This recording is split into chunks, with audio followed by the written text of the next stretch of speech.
L'art et le pouvoir font-ils bon ménage? Une telle question fait d'abord penser aux notions de propagande et de censure, mais cette vision des choses est liée de très près à l'histoire du 19e et 20e siècle.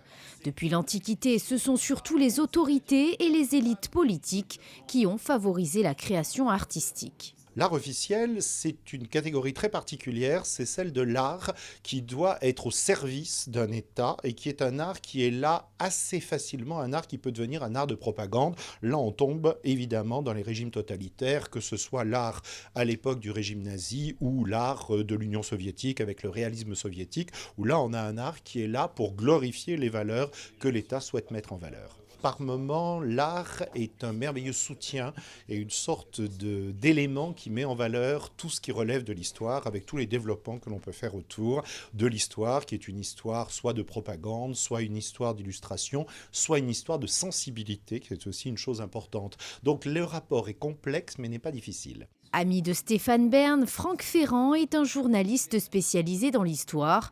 En 2012, il présente une série de docu-fiction produite par la BBC, retraçant l'histoire de l'homme depuis ses origines jusqu'à nos jours.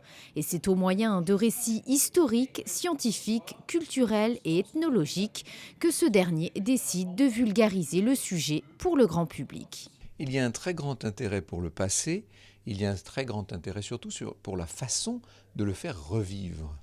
Donc raconter l'histoire, c'est un art, ça peut devenir presque une passion, et le représenter, ça c'est encore plus extraordinaire. La représentation du passé, à travers la peinture notamment, puisque c'est notre sujet aujourd'hui, cette représentation nous passionne tous parce que nous aurions bien aimé voir comment étaient les choses. On est obligé de les imaginer. Dans imaginer, il y a image, évidemment.